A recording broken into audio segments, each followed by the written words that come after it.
பாத்தீங்கன்னா பிரதமர் நரேந்திர மோடி அவர்கள் ஆர்எஸ்எஸ் பேரியக்கத்தை பத்தி சுதந்திர தின விழாவில் பேசினாரு.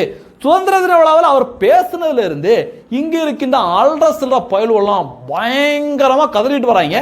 அந்த கதறல்களை பத்தி நம்ம பார்க்க போறோம்.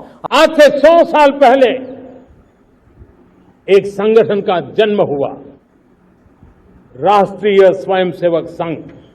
இப்படி பிரதமர் நரேந்திர மோடி அவர்கள் ஆர்எஸ்எஸ் பேரியக்கத்தை பற்றி பேசணும்னா முதல்ல நீலி கண்ணீர் வடிச்சது யார் தெரியுமா? Plastic chair Thiruma.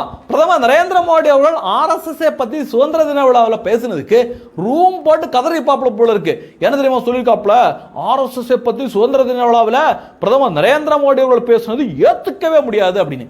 நீ ஏத்துக்க இல்ல ஏத்துக்காம போ, உன்னை யாரா கேட்டா அப்படின்னு இன்னைக்கு நிறைய பேர் பதிலடி கொடுத்துட்டு வராங்க. குறிப்பா திருமாவளவனை போன்ற பிரிவினை பேசுறவங்களுக்கு தேச ஒருமைப்பாட்டை உயிர் மூச்சனை நேசித்துக்கிட்டு இருக்க ஆர்எஸ்எஸ் நிச்சயமாக இவங்களுக்கு பிடிக்காது, கதறிக்கிட்டே தான் இருப்பாங்க. இது மாதிரி இவங்க எல்லாம் கதறாங்கல்ல, இந்த உண்டியல் கம்யூனிஸ்ட், காங்கிரஸ், இந்த திமுக எல்லாம் கதறாங்கல்ல.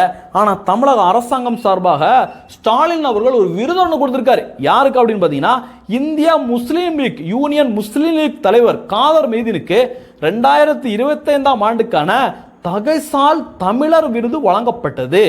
என்னங்க இது தகைசால் தமிழர் விருது? பார்த்தா முழுக்க உருதிலே தான் பேர் வச்சிருக்காங்க, உருதிலே தான் மந்திரங்கள் இருக்கு. ஆனா தமிழர் விருது அப்படின்னு கொடுத்துருக்காங்க. அதோட சேர்த்து 10 லட்சம் பேரை கொடுத்துருக்காங்க. யார் அப்பம் வீட்டு காசு எடுத்து யாருக்கு கொடுக்கறது அப்படின்னு